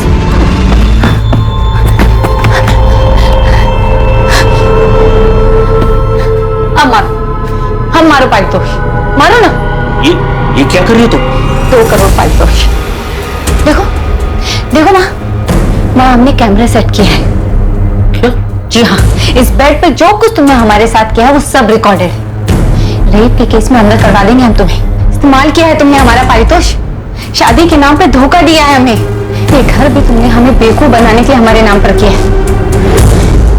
ये वीडियो हम पुलिस और मीडिया को दे देंगे, फिर देखते हैं कौन किसको बर्बाद करता है। 2 करोड़ पारितोष, 2 करोड़, वरना हम ये वीडियो वायरल कर देंगे। तुम्हें पता भी नहीं पारितोष कि जो हम चाहते हैं उसे पाने के लिए क्या क्या कर सकते हैं। हाँ, रश्मि सब कुछ रिकॉर्ड करती थी, सब कुछ पहले से प्लान किया हुआ था उसने। बहुत ही शातिर लड़की थी। तो आप कौन से संत हो? नहीं सर, हम संत नहीं, बहुत बड़े चंट हैं। लेकिन इस बात की उसे खबर नहीं थी कि हम क्या क्या कर सकते थे। इससे पहले कि वो ब्लैकमेल करके 2 करोड़ मुझसे मांगती, मैंने उसकी सारी बातें अपने मोबाइल में रिकॉर्ड कर रखी। वो हमें मात दे इससे पहले हमने उसे मात दे। रश्मि, तुम हमें इस तरह ब्लैकमेल नहीं कर सकती। अगर तुम चाहते हो कि हम तुम्हें ब्लैकमेल ना करें तो पारितोष 2 करोड़ दे दो। तुम्हारे पास कल तक का टाइम है। अगर कल तक 2 करोड़ नहीं दिए तो हम तुम्हारे खिलाफ रेप केस कर देंगे और मीडिया को फुटेज दे देंगे। ये सरासर ब्लैकमेल है रश्मि। ये तो तुमको करना ही पड़ेगा। तुम हमें 2 करोड़ दो और हम दोबारा तुम्हारी जिंदगी में कभी नहीं आएंगे। किस आधार पर आपने हमें गिरफ्तार किया सर? उस आदमी ने हमारा इस्तेमाल किया, शादी के नाम पर झूठा वादा करके फिजिकल रिलेशन बनाए, धोखा दिया हमें, और उस पारितोष के खिलाफ रेप केस दर्ज करने के बजाय आप हमें पूछताछ के लिए लेकर आए। तुम्हारे ब्लैकमेल के सारे कॉल रिकॉर्डिंग पारितोष के पास है। तुम्हें क्या लगा था अपनी वीडियो में रिकॉर्डिंग के जरिए उसे फंसा दोगे, लेकिन उसे धमकाने और ब्लैकमेल के जुर्म में तुम गिरफ्तार हो। क्या बकवास है ये? गलत किया उसने हमारे साथ। हम पारितोष के खिलाफ रेप का केस फाइल करेंगे। सर कहाँ जा रहे हो? सर सुनिए तो, सर हम उसे कोर्ट तक घसीट कर लेकर आएंगे, उसकी वीडियो वायरल कर देंगे, उसकी मदद करने और हमारे साथ जबरदस्ती करने के लिए हम आपके खिलाफ भी केस दर्ज करेंगे। रश्मि ने जो किया हमारे साथ, उससे हमारी जिंदगी, हमारा परिवार, सब कुछ तबाह हो गया। 7 अक्टूबर की रात को आप कहाँ थे? घर पर थे, अकेले शराब पी रहे थे, जो रोज पीते हम ऑफिस से आने के बाद। हमारी बात मानिए सर, वो बहुत ही शातिर थी और हम यकीन के साथ कह सकते हैं कि उसको उसी की तरह किसी ने बड़े शातिर अंदाज में फंसाकर मार डाला हो। बहुत ही चालाक समझती थी खुद को, ओवर कॉन्फिडेंट। यही उसकी सबसे बड़ी गलती थी। रश्मि से प्यार करते थे, लेकिन जब हमें पता चला वो हर चीज में हेराफेरी करती है, उसकी नजर में रिश्तों की कोई अहमियत नहीं थी, तब हमने रिश्ता तोड़ दिया। ये हमें बहुत जल्द पता चल जाएगा कि तुम्हारा ये दर्द था या गुस्सा जिसकी वजह से तुमने रश्मि का मर्डर कर दिया। रश्मि की हत्या से पहले उसके फोन की लास्ट लोकेशन VIP एन्क्लेव थी। VIP एन्क्लेव जहां पर तुम्हारा घर है और तुम्हारे पिता के रागिल दशरथ लाल का भी। जब हमें पता चला कि उसके संबंध हमारे पिता के साथ थे, हम उसे पूरी तरह चोट पहुंचाना चाहते थे, लेकिन हमें कभी समझ में नहीं आया कि रश्मि अपनी जिंदगी के साथ चाहती क्या थी। पता नहीं हम उसके पीछे पड़कर अपनी जिंदगी क्यों खराब कर रहे थे। रश्मि 3 महीने के लिए एक्सटॉर्शन के केस में जेल गई थी। इधर ऋषभ के साथ शादी करने वाली थी और उधर ऋषभ के फादर प्रद्युमन और प्रद्युमन के राइवल दशरथ लाल के साथ अलग ही गुल खिला रही थी। और उससे पहले परितोष मिश्रा के साथ। ऐसा कैसे कि उसकी माँ, भाई, चाचा को इस बारे में कुछ पता ही नहीं था? क्या ये मुमकिन हो सकता है? कल्याणी, हमने विकास से बात कर ली है। हम लोग बहुत आराम से इसका हल ढूंढ लेंगे। अगर रश्मि ने मनोज और भरत के साथ में कोई धोखाधड़ी की है, वो भी हम संभाल लेंगे। तुम बेफिक्र रहो। क्या रश्मि पांडे की हत्या का मकसद उसका इस तरह लोगों से पैसे हथियाने को रोकना था, या किसी को रश्मि के काम करने के तौर तरीकों से जलन थी जो उनकी कामयाबी के रास्ते का कांटा बन रहे थे? रश्मि एक खतरनाक खेल खेल रही थी। आखिर वो कौन था जिसके रास्ते की रुकावट बन गई थी रश्मि? हम इस बात से इनकार नहीं करेंगे कि रश्मि हमें परेशान कर रही और हमने ये बात कभी छुपाई भी नहीं। वीरेंद्र सर से कई बार हमने इस बारे में बात की। मैम, हम ये भी जानते हैं कि रश्मि ब्लैकमेलिंग के केस में एक बार अंदर जा चुकी और हमें इस बात पे पूरा भरोसा है कि रश्मि अपनी बॉडी का इस्तेमाल करती थी और क्लाइंट से इन्वेस्टमेंट लाती थी, सारे बड़े बड़े क्लाइंट्स। लेकिन वो क्लाइंट्स रश्मि के लिए सिर्फ क्लाइंट्स नहीं थे, वो कुछ और भी थे। पायल, हमने तुम्हारे ऑफिस कलीग ध्रुव से बात की क्योंकि हमने ये कहा था कि रश्मि की लाश पानी के ऊपर आ गई वरना मिसिंग ही रह जाती। अगर आपको लगता है कि ऐसा कहने से हम रश्मि के मर्डर में इन्वॉल्व है या हमने उसका मर्डर करवाया है तो माफ कीजिए। हमने ये बात सिर्फ इसलिए की क्योंकि ये बात साफ है, जो भी रश्मि का हत्यारा था उसने बॉडी के साथ पत्थर इसलिए बांधा था क्योंकि वो नहीं चाहता था कि लाश पानी के ऊपर आ जाए। तो फिर रश्मि का मर्डर किसने किया पायल? मैम, हमने आपसे पहले भी कहा था, हम मानते हैं हम रश्मि को पसंद नहीं करते थे, चलते थे उससे, लेकिन इसका ये मतलब नहीं कि हम इस हद तक गिर जाए कि उसका मर्डर ही करवा दें। लेकिन रश्मि मर्डर करने के बारे में सोच सकती थी, उसकी ऐसी हरकतों की वजह से उसका मर्डर हुआ होगा। कर्मा मैम, कर्मा।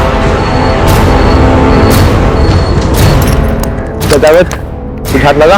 एक बाबा है, अपने आप को काली बाबा बोलता है। उसके पास जाती थी क्या रश्मि पांडे? हाँ, मैंने ज्यादा पूछताछ की नहीं क्योंकि उसको भनक लग जाती तो वो भाग जाता। कहाँ मिलेगा ये काली बाबा गोविंद? स्टेशन के पास वाले मार्केट एरिया मैडम। वहीं बैठा है, एड्रेस भेज रहा हूँ, अभी भी वहीं मिलेगा ये बाबा। जो बात थी हम साफ साफ बता रहे हैं।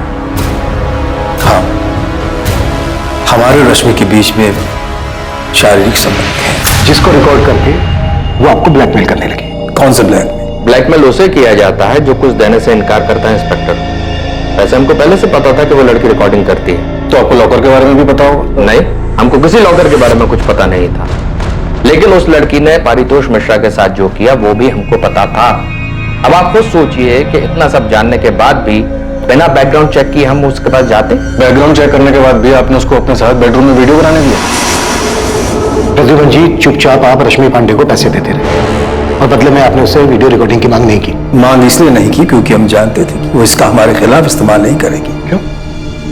उसने ऐसी गारंटी दी थी आपको? देखिए क्या है, उसे जो पैसे चाहिए होते थे हम उसे दे देते थे, इसलिए हम जानते थे कि वो बस वीडियो रिकॉर्डिंग करके रखती थी, उसका इस्तेमाल नहीं करते थे। देखिए, हम एक बात साफ साफ बता देते, हाँ, रश्मि को पैसा देने का सिलसिला ब्लैकमेलिंग के बाद ही शुरू हुआ था। जब आपको पता ही नहीं था कि वो वीडियो रिकॉर्ड करके? हाँ, पता नहीं था कि उसने रिकॉर्डिंग की थी। अच्छा, तो इस रिकॉर्डिंग के जरिए तुम हमें ब्लैकमेल करना चाहती हो? नहीं, तो रिकॉर्डिंग क्यों करी और किसके कहने पर करी? खुद की मर्जी से। इरादा क्या है तुम्हारा? जो कुछ हमें चाहिए उसको पाना चाहते हैं दशरथ जी। क्या पाना चाहती हो?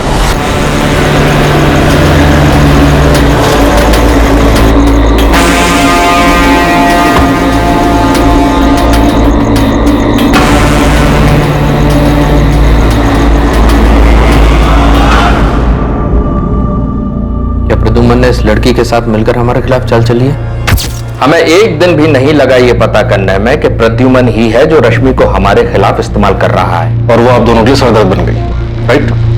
बेवकूफ है हमारा बेटा, उस लड़की के बारे में कुछ जाने बगैर उसने उसे डायमंड रिंग दे दी, पर हमें रश्मि के बारे में पता करने में जरा सा भी वक्त नहीं लगा। वो किस तरह की लड़की है, उसका पास क्या है, हम उसके पास सिर्फ इसलिए गए थे ताकि जान सके कि उसका इरादा क्या है। और उसने बस ऐसे ही आपकी वीडियो बना ली। तुम मेरे बेटे के पीछे क्यों पड़ी हो?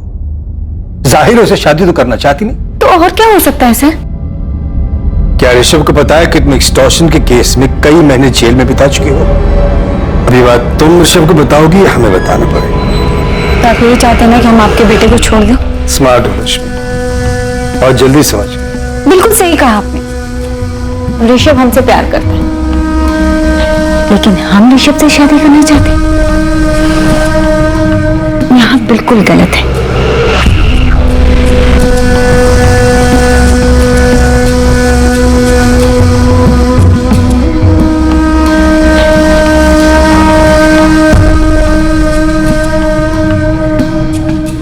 हम उसके पास सिर्फ अपने बेटे को छुटकारा दिलाने गए थे, लेकिन हुआ ये कि आप उसके जाल में फंस गए, उसने आपकी वीडियो बना ली और आपको ब्लैकमेल करने लगी। दशरथ जी को लगा कि हमारी आपसी रंजिश के चलते इनका वीडियो हमने बनवाया है, लेकिन रश्मि तो हमसे भी पैसे लिया करती।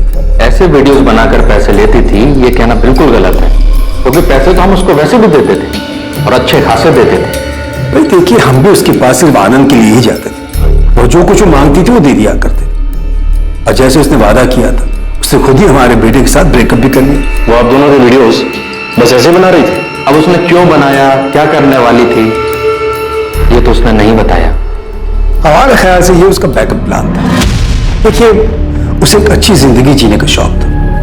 महंगी गाड़ी, महंगे कपड़े, बहुत सारे पैसे, ज्वेलरी, उसे अपना एक लाइफस्टाइल मेंटेन करना होता था। उसे लगा होगा कि अगर हमने पैसे देने बंद कर दिए तब क्या होगा, तब ये वीडियोस ब्लैकमेल करने के काम आएंगे। बिल्कुल यही बात है और एकदम साफ है। देखिए, वो खूबसूरत तो थी ही, लेकिन इसके अलावा एक खासियत और थी उसमें, वो अपनी ओर लोगों को आकर्षित करना बहुत अच्छे से जानती थी। आप लोगों के बयान में बहुत तालमेल नहीं है। ऐसा इसलिए लग रहा है कि आप लोगों को रश्मि के मर्डर का शक हम पर है, लेकिन हम दोनों के पास उसके मर्डर की कोई वजह ही नहीं है। ठीक है, थैंक यू। इंस्पेक्टर, एक और बात बता दूं आपको, इससे पहले कि आप खुद पता लगाए या गुस्से में आकर हमारा बेटा आपको ये पता है। 7 अक्टूबर को हम रश्मि के घर गए। कब? रात में। मकसद उसके पास रात ही में जाया करते। तुमने मनोज पाठक को धोखा क्यों दिया? बस ऐसे। क्या इरादा क्या है तुम्हारा रश्मि? क्या मिलता है? आपको क्या मिलता है यहाँ आकर? हम तो यहाँ मजे के लिए आते हैं, लेकिन तुम्हें कौन सा मजा मिलता है लोगों को इस तरह धोखा देकर? वो भी तब जबकि तुम्हें इतना कुछ मिल रहा है हमसे, दशरथ लाल से, भगवान जाने और कितने लोगों से। इतने पावरफुल होने के बाद भी पावरफुल बनने की चाहत से आपको क्या मिलता है? यही राजनीति है। यहाँ एक बार जो सत्ता का स्वाद चख लेता है, उसकी सत्ता की भूख और बढ़ जाती है। हम भी अपने आप को ऐसे ही पावरफुल समझते हैं। अब खुद को ही देखिए, आप कहते तो नहीं हम मजे के लिए आते, लेकिन यहाँ आना बंद नहीं कर सकते। तुम्हें क्या लगता है रश्मि, हम तुम्हारे वीडियो के डर से यहाँ आते हैं? अब ये तो नहीं पता, लेकिन आते तो हैं यहाँ। रश्मि, तुम बहुत स्मार्ट हो, तुम जैसे लोगों से मैं डर नहीं लगता। तुम हमारे लिए बहुत छोटी सी तितली, लेकिन तुमने मनोज पाठक जैसे लोगों को चीट करना बंद नहीं किया। तुम मेरी तरह मात खाओगे, इसे पढ़ना छोड़ दो। तुम अपने लिए गड्ढा खोद रही हो। और तकरीबन रात 8 बजे हम उसके घर से निकल गए। उस रात की रश्मि की सारी मूवमेंट की इंफॉर्मेशन है हमारे पास।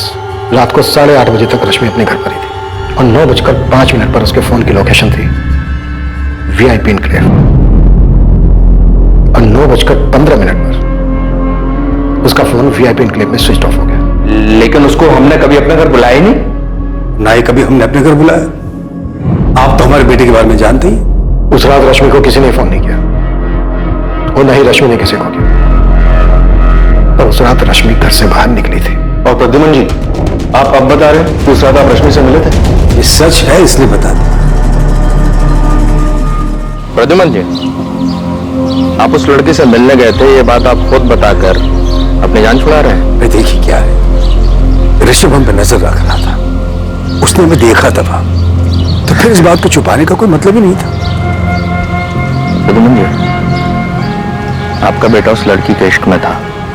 उसकी आपसे नाराजगी की वजह से कहीं ऐसा तो नहीं कि आपके वहां से निकल जाने के बाद रश्मि को लेकर निकला और जानबूझकर हमारे घरों की लोकेशन की तरफ गया ताकि हम दोनों को फंसा सके?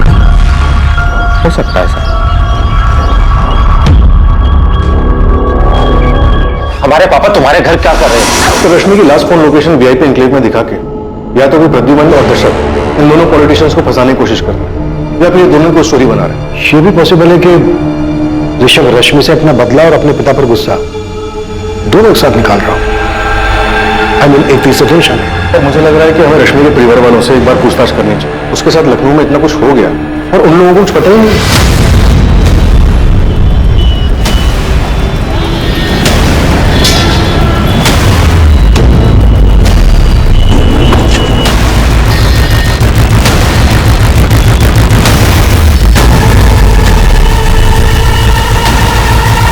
जी, हमें ही लोग काली बाबा के नाम से जानते हैं।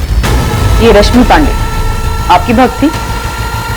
जी, बहुत ही समर्पित भक्त। रश्मि के जीने का तरीका, उसके पैसे कमाने की चाहत, फिर चाहे वो किसी भी तरीके से, ये सब जाके हमें अब पता चल रहा है। आप लोगों ने तो हमें कुछ नहीं बताया।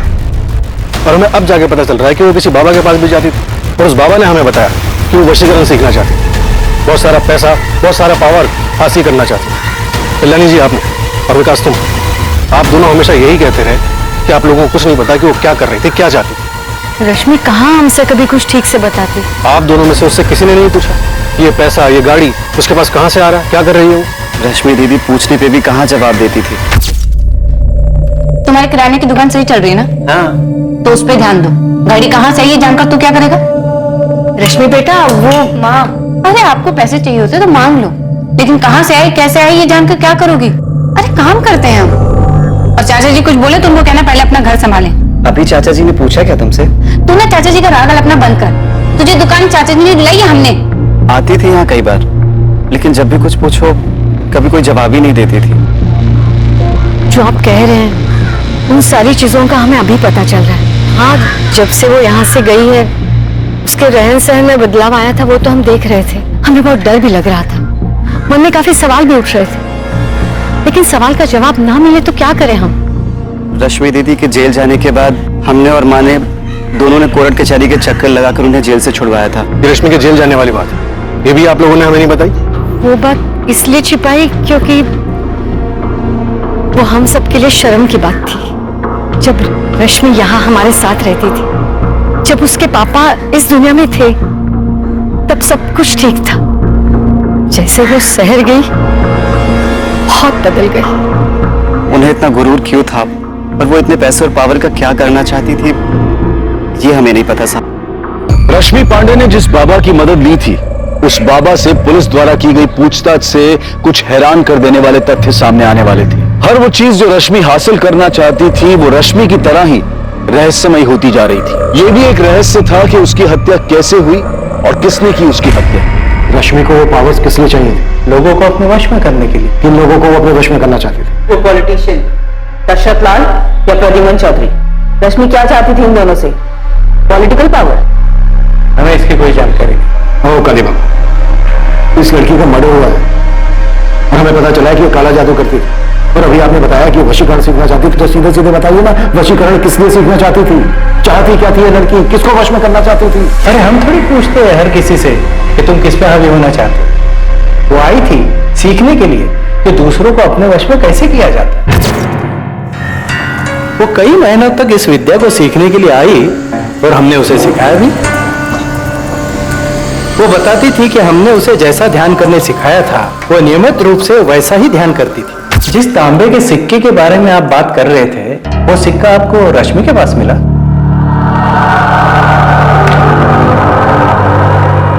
ये सिक्का? ये यही है, हमने दिया था उसे, और ये विद्या सिखाने की हमने गुरु दक्षिणा भी ली थी। कितने पैसे लिए थे? 3 लाख। तो लोगों को अपने वश में करने के लिए, वशीकरण के इस ढोंग को सीखने के लिए रश्मि ने आपको 3 लाख रुपए दिए। इसे ढोंग मत कहिए, आपकी नजर में ढोंग होगा पर शक्तियां होती है। अब आप खुद ही देख लीजिए, रश्मि के कत्ल की आप छानबीन कर रहे हैं लेकिन किसी नतीजे पर नहीं पहुंचे आप। आपको ऐसा नहीं लगता कि कोई व्यक्ति अपनी शक्तियों द्वारा आपको गोल गोल घुमा रहा है? ओ बाबा बस। अरे मेंढक, ये मेंढक भी नौटंकी का सामान था। आप गलत कह रहे हैं। बाबा मैं जितना पूछ रहा हूं ना सिर्फ उतना जवाब दो। ये मेरा नहीं है, ये चाइनीज माल है। चाइनीज बाबा? चाइनीज बाबा नहीं, चाइनीज माल। तो मेंढक आया कहां से उसके पास? हमें क्या पता, उसने हमसे ही थोड़ी संपर्क किया होगा, और भी बाबाओं से संपर्क किया होगा। उसे किसी भी परिस्थिति में वशीकरण सीखना था। पर सीखनी किस लिए थी? हमें नहीं पता साहब। हमने उसे वशीकरण की कुछ विद्या सिखाई थी। वो किस पे उसका प्रयोग करना चाहती थी, वो किसे अपने वश में करना चाहती थी, वो किस पे हावी होना चाहती थी, हमें नहीं पता। सुप्रिया, तुम रश्मि की इकलौती दोस्त थी जो हमेशा उसके साथ थी। अब ये तुम बिल्कुल मत कहना कि तुम्हें इस बात का नहीं पता कि रश्मि किसके साथ क्या गुल खिला रही थी जिसने उसका मर्डर कर दिया। 3 साल पहले का परितोष मिश्रा या रश्मि का एक्स बॉयफ्रेंड ऋषभ चौधरी, या ऋषभ चौधरी का फादर प्रद्युमन चौधरी या दशरथ लाल, या रश्मि की ऑफिस कलीग पायल त्यागी, किसने मर्डर किया है? किसने? इनमें से कौन है सुप्रिया जिसने मारा रश्मि को और उसके बाद उसकी लाश को संपत महल में ले जाकर फेंक दिया? हमें नहीं पता सर, रश्मि ने हमें कभी नहीं बताया कि वो किसके साथ जाती थी। ऋषभ के अलावा कोई और भी है जिसके साथ वो जा सकती थी? देखो सुप्रिया, तुम पहले दिन से हमसे कुछ ना कुछ छुपा रही हो। तुमने पहले भी हमें ऋषभ के बारे में नहीं बताया। किसका डर है तुम्हें? बोलो। क्या ऋषभ अपने फादर को फंसाने के लिए ऐसा कर सकता है? क्योंकि रश्मि के फोन की लास्ट लोकेशन वीआईपी एन्क्लेव है, वीआईपी एन्क्लेव क्या ऋषभ का घर है? सर ऋषभ रश्मि का मर्डर नहीं कर सकता, इतना तो मैं जानती हूँ। सर वो उससे बहुत प्यार करता था। हाँ वो रश्मि से दुखी था क्योंकि उसने उसे धोखा दिया था, लेकिन सर वो इस बात से भी दुखी था कि उसके पापा ने। सर ऋषभ रश्मि का मर्डर नहीं कर सकता। तो फिर किसने मारा है रश्मि को? सर, रश्मि के माँ, भाई और चाचा सबसे बात की, सबके बीच में लगता सांठगांठ हो रखी, सब एक ही राग अलाप रहे, किसी को रश्मि के बारे में कुछ नहीं पता। सुप्रिया, रश्मि अपने परिवार वालों का जिक्र करती थी तुमसे? हाँ सर कभी कभी जिक्र करती थी, जब वो बालापुर जाती थी अपनी माँ और भाई से मिलने। और अपने चाचा के बारे में? नहीं, चाचा के बारे में मैं कुछ नहीं जानती।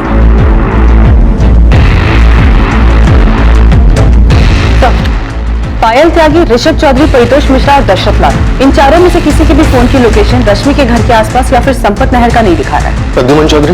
प्रद्युमन चौधरी के फोन की लोकेशन तो रश्मि के घर का ही दिखा रहा है, पर उसने तो खुद ही बोला था कि उस रात वो रश्मि के घर पे ही था। तो इस प्रद्युमन ने तो रश्मि को नहीं मारा और हमें घुमा रहा है। तो कैमरा रिकॉर्डर घर से गायब है, इसके पीछे प्रद्युमन चौधरी ही लग रहा है।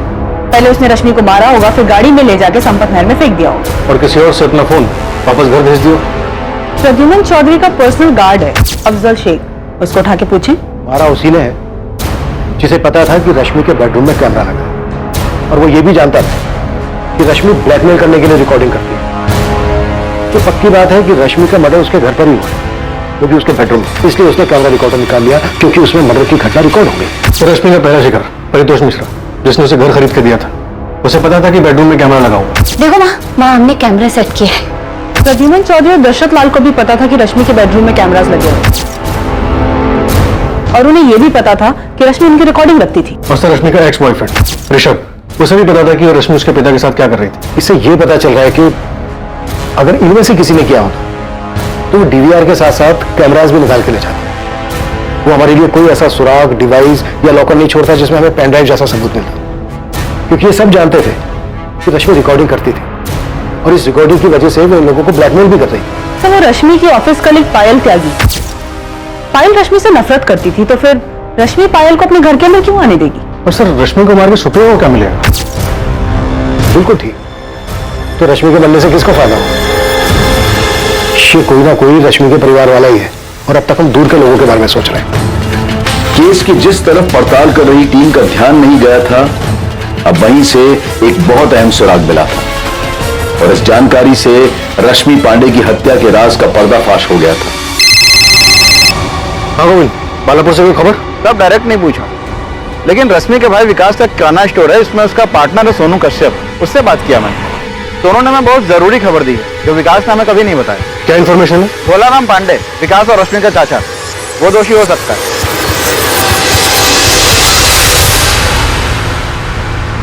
हमें यहाँ इस तरह से लेकर क्यों आए हैं? नहीं, पहले आप बताइए कि बात क्या है। आपके लोग ऐसे ही आए और उठाकर यहाँ ले आए? भोलाराम, आपने विकास से कहा था कि आप रश्मि के पैसे और उसकी लखनऊ वाली कोठी का अच्छा सौदा करवाकर सब कुछ सेटल कर दो। बड़े आराम से वहां विकास को अपने लपेटे में ले रहे थे। तो लपेटे में? क्या कह रहे हैं आप? वो मेरा भतीजा है, थोड़ा भोला है, इसीलिए मैंने कहा था। भोला है तो फिर आपके नीचे दबा हुआ है। विकास, जब तेरे चाचा ने तुझसे ये सब कहा तो तूने आके हमें क्यों नहीं बताया? मैम जी, हमें नहीं लगता कि चाचा जी कुछ गलत कर सकते हैं। तेरे दोस्त सोनू कश्यप ने हमसे साफ कहा कि तू ना समझे, तेरे चाचा सब हड़प लेंगे, रश्मि के रहते हुए ऐसा नहीं कर सकते, इसीलिए उन्होंने रश्मि को रास्ते से हटा। नहीं, चाचा जी ऐसा नहीं कर सकते। और अगर किया है विकास, और ये बात तुझे पता है, तो तू अपनी बहन के हत्यारे को बचा रहा है। विकास, ये बात जानता है ना तू? क्या है रश्मि की मनमर्जी थी जिसने आपको ये काम करने के लिए उकसाया? क्या फिर अपने बेटे दीपेश के थप्पड़ का अपमान बर्दाश्त नहीं कर पाया और मरवा दिया रश्मि? दीपेश को थप्पड़? हाँ, थप्पड़। विकास ने हमें बताया कि रश्मि ने दीपेश को थप्पड़ मारा था, और इस बात का गुस्सा आपको भी था और दीपेश को भी। हमारी बात कुछ भी बोले वो अलग बात है चाचा जी, लेकिन आप किस हक से हमारे घर के मामलों में दखल दे रहे हैं? रश्मि, अपने चाचा जी से ऐसी बातें मत करो। सब तुम्हारा ही किया धरा है कल्याणी। आज हमारे भाई सब जिंदा होते तो इसकी हिम्मत नहीं होती ऐसी बात करने की, और इन्हीं हरकतों की वजह से हमें उल्टा सुल्टा सुनना पड़ता है। क्या बातें सुननी पड़ती है दीपेश? सुनो रश्मि, अब तुम यही गांव में रहोगी, कोई जरूरत नहीं है लखनऊ जाकर कोई काम करने की। लक्ष्मी तो देखो कैसे कैसे कपड़े। तो आप अपनी आंखें बंद कर लीजिए ना चाचा जी। हमें क्या करना चाहिए क्या नहीं करना चाहिए उसके लिए हमें आपकी परमिशन नहीं चाहिए। ऐसे कपड़े पहनती हो, गांव के लोग तुम्हारे चरित्र पर सवाल उठाते हैं, जानती हो तुम? जब कोई हमारे बारे में ऐसी बातें कहे ना तो ऐसा थप्पड़ मारना चाहिए दीपेश, ना कि चुपचाप सुनना चाहिए। अब तुम और चाचा जी निकलो यहाँ से, क्या करना है वो हम खुद देख लेंगे। ये आंखें ना किसी और को दिखाना दीपेश, मुझे नहीं। आप कहना क्या चाह रहे हैं? 3 साल पहले जो तू मैं हुई थी उसके बदले अब हमें जाकर ये सब। दिपेश, तेरे मुंह से सुनना चाहता हूं सब कुछ। अपना फोन गांव में छोड़कर लखनऊ गया था ना तो 7 अक्टूबर को, अकेले गया था या फिर किसी के साथ गया था? साहब, हमें चीड़ थी रश्मि दीदी से, तो हम उसको मिलने क्यों जाएंगे? तो वो भी 3 साल बाद एक थप्पड़ का बदला लेने के लिए। थप्पड़ की ठेस दीपेश को ही नहीं, हमें भी लगी थी, विकास को भी लगी, कल्याणी को भी लगी, हम सबको लगी थी। हम सब रश्मि के व्यवहार से और उसके पहनावे से परेशान थे। तो सबने साथ में मिलकर मारा रश्मि को। आपका बेटा दीपेश, रश्मि की मां कल्याणी और रश्मि का भाई विकास। अरे साहब, ये क्या बात कर रहे हैं आप? हमें तो ये भी नहीं पता था कि रश्मि दीदी लखनऊ में कहां रहती है, ना खुद उसके भाई विकास को या उसकी मां को पता था। तो हम कैसे मारते उसको? आप असली कातिल को तो पकड़ नहीं पा रहे, इसलिए मनगढ़ंत कहानी बना रहे हैं। आपने उसके साथ ऐसा किया था, ये किसने बताया आपको? विकास ने? नहीं, वो बता ही नहीं सकता। पुलिस को मिली एक छोटी सी सूचना के आधार पर रश्मि पांडे के सभी करीबी रिश्तेदारों से पूछताछ के दौरान पता चला कि रश्मि की हत्या में उसके चाचा भोलाराम पांडे और उसके बेटे दीपेश पांडे का हाथ हो सकता है, लेकिन उनके खिलाफ कोई ठोस सबूत नहीं मिल सका। पर पुलिस की टीम के रश्मि के गांव बालापुर जाने से इस केस में एक नया मोड़ आ गया था। इसने दोषी को बेनकाब कर दिया था और ये इस केस की जांच कर रही टीम को बेहद हैरान कर देने वाला था। सर, कॉल रिकॉर्ड्स और लोकेशन के हिसाब से इनमें से हम किसी पे भी हाथ नहीं डाल सकते। सबने अपने फोन गांव में छोड़कर क्या लखनऊ में आके कांड कर दिया? तो ट्रैफिक डिपार्टमेंट संपर्क नहर की तरफ जा रहा है, सभी रास्तों की सीसीटीवी फुटेज स्कैन कर रहे हैं। रश्मि की लाश को नहर तक ले जाकर फेंकने के लिए किसी गाड़ी का इस्तेमाल तो हुआ होगा, शायद फुटेज में दिख जाए। हाँ महादेव, अब तो आपके डिपार्टमेंट से किसी बड़े खुलासे के होने का इंतजार है हमें। इब्राहिम, भोलाराम और उसका बेटा दीपेश और रश्मि का भाई विकास, इन लोगों के खिलाफ कोई सबूत नहीं मिला, लेकिन ये आदमी जिसने इस केस में भोलाराम को संदिग्ध बताया, ये कौन है? उसका नाम सोनू कश्यप है, विकास के किराने की दुकान में उसका पार्टनर है वो। एक बार उसे ट्रैक करो, शायद कुछ मिल जाए। हाँ, ये दिखा है इस फुटेज में। 7 अक्टूबर की रात को एक रोड पर जहां सीसीटीवी लगा, एक टैक्सी में है, खुद चला रहा है, लेकिन ये संपत नहर वाली रोड नहीं बल्कि लखनऊ की एक रोड।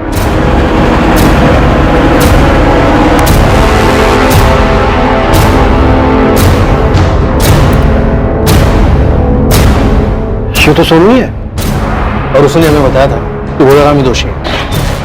नहीं सर, मैंने क्रॉस चेक किया। 7 अक्टूबर की रात को सोनू के फोन की लोकेशन उसके गांव बालापुर की है। मतलब ये सोनू हमें घुमा रहा है। ये क्या गेम खेल रहा है तो सोनू? लखनऊ में 7 अक्टूबर को तो दिखा है तू, और तू सब कुछ भोलाराम पांडे और उसके बेटे दीपेश पर डाल रहा है। एक बेटा जब पड़ेगी ना तो बर्दाश्त नहीं कर पाएगा। तो तेरी शक्ल बता रही है कि एक थप्पड़ काफी होगा तेरे लिए।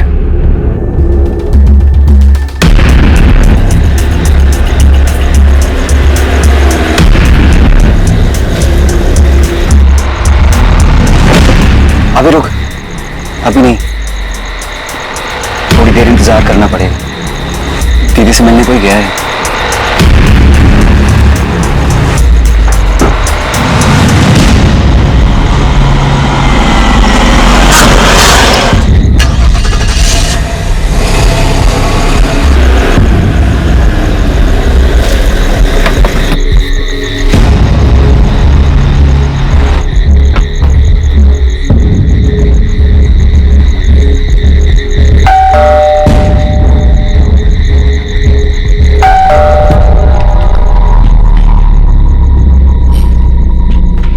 विकास, तू यहाँ?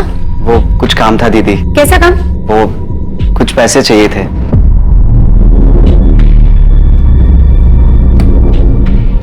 इसको क्यों लेके आए यहाँ? दीदी, हम इसके साथ ही आए हैं, इसकी गाड़ी में। एक बात बता, आज जब दोपहर में हम बालापुर आए थे तो माँ ने तो ऐसा कुछ नहीं कहा कि उन्हें पैसे चाहिए। दीदी, वो हमको चाहिए दुकान के लिए। तुमसे अगर दुकान संभाली नहीं जाती तो उसको बंद करके घर में बैठ जाना, कदे नुकसान कम ही होगा। सुन, 5,000 नहीं दे सकती। ये ले, 2,000 रख ले। इतना ही बहुत है। तू जो चाहे वो करेगी, बिना बताए घर बेचेगी, दूसरों को ठग के पैसे लूटेगी, और हमें 5,000 रुपए चाहिए तो सिर्फ 2,000 रुपए देगी। पैसे रखने तो रख, वरना निकल यहाँ से। वैसे तेरी औकात इतने की भी नहीं, फिर भी दे रहे हैं ना। चल निकलते हैं ऐसे। तू वो कैमरा रिकॉर्डर निकाल ले, जल्दी देख यही कहीं होगा। वो लोगों को ब्लैकमेल करके ठगने के लिए लगा के रखते हैं।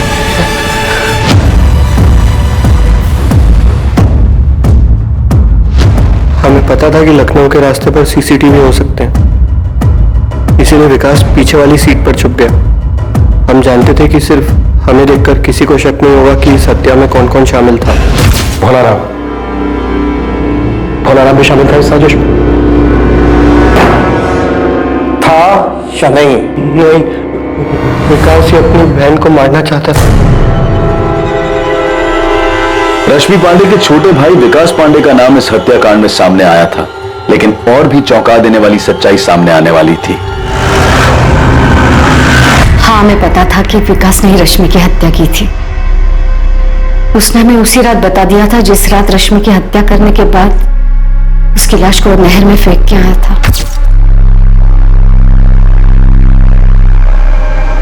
तुमने ठीक किया बेटा, वो उसी लायक थी।